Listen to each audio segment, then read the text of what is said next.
फैसलाबाद में साबिक opposition leader राजा रियाज अपने बेटे के हक में दस्तबरदार हो गए। NA 104 से उनका बेटा दानियाल मुस्लिम लीग नून के टिकट पर इलेक्शन लड़ेगा।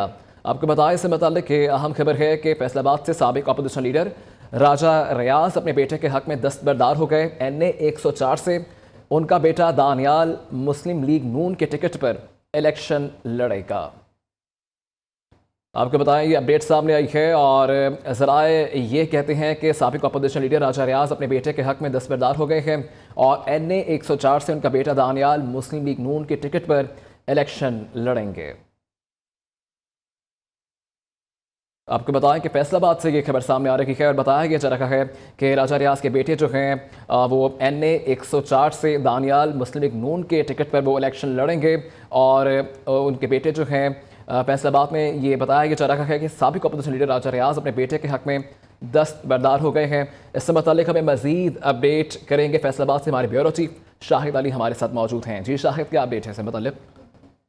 देखिए, राजा रियाज जो NA 104 से मुस्लिम लीग नून के उम्मीदवार थे, उन्होंने इलेक्शन से दस्तबरदारी का ऐलान किया है और उनकी जगह पर उनके बेटे बैरिस्टर दानियाल इलेक्शन लड़ेंगे।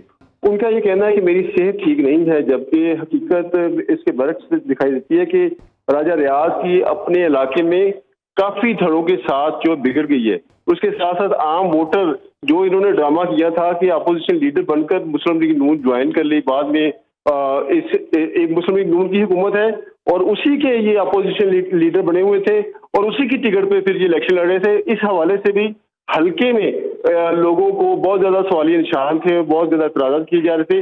राजा रियाज की अपनी पोजीशन जो है वो इंतहाई कमजोर दिखाई दे रही थी, इसलिए उन्होंने सेफ एग्जिट मांगा है और अपने बेटे को जो कवरिंग कैंडिडेट था उसको इलेक्शन के लिए उसके हक में दस्तबरदार हो गए और ये एक सेफ एग्जिट भी है। सेफ का बहाना बनाकर पहले भी काफी मामला होते रहे, ये भी राजा रियाज की जो इसी तरह की एक बात है। जी जी ठीक है शाहिद अली, बेहद शुक्रिया आपका।